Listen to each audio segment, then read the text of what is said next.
Thanks for joining me for this practice where I can show you a different way to practice pigeon pose.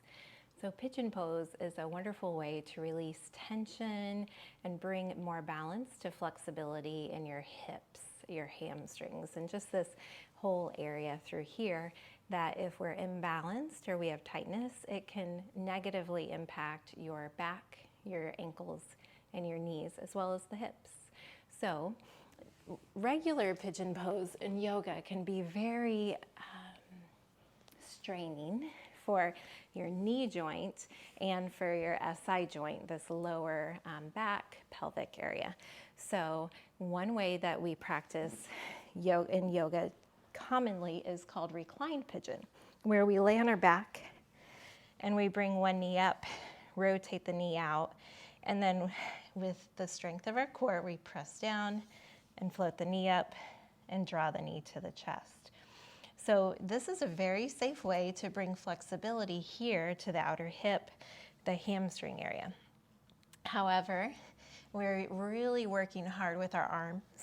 Our neck and shoulders are not easily relaxed here.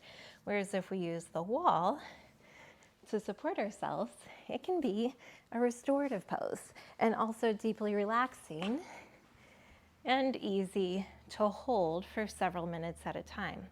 So you just find a space at the wall or a stable piece of furniture like a couch or a dresser and get yourself cozy. You can put both feet up the wall to start and cross one ankle over, being sure that your ankle bone is past the thigh so you don't stretch your ankle. And then slide that straight leg foot, bring that foot down so it's about the level of your knee. Now from here, you can get closer to the wall if you want a deeper stretch, or you can move further away. If you find you get any kind of twinges in your knee, do not stay. Either back away from the wall, move your foot higher on the wall, or you can flex this ankle. The ankle of the rotated hip can flex there, or another option that may make it even feel more comfortable in your hip is if you place a block or a rolled up blanket between your belly and your thigh with the intention to roll that hip open. And then we breathe and relax. It should feel really, really good and relaxing. No pain, nothing sharp, stabbing, burning, tearing. No numbness, tingling. Letting your belly breathe and any tension in your hips and your pelvic area release, like a melting, a dissolving. Letting your breath flow. Arms relaxed out to the side.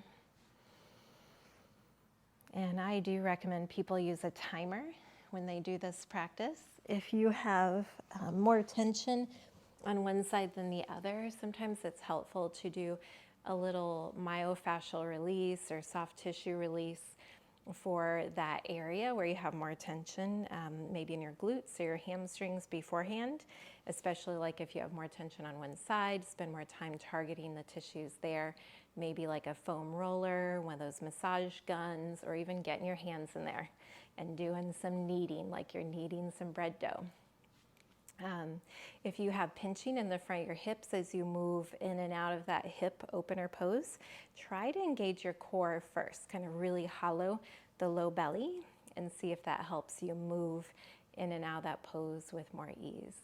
I typically recommend people hold this, depending on how much time they have, for 3 to 8 minutes each side and using a timer to help keep track of that. And you can hold the tighter side a little bit longer.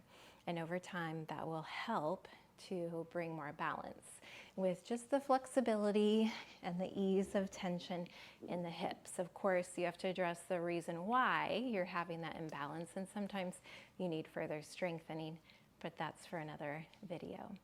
So I hope you enjoyed this wall pigeon pose variation, and it should feel very, very comfortable. Never stay where you're not comfortable and at ease. Find where you can breathe and feel just delightfully relaxed. So please reach out if you have any questions or requests for more tutorials like this, any ideas for me. I'd be honored to share. God bless you. Namaste.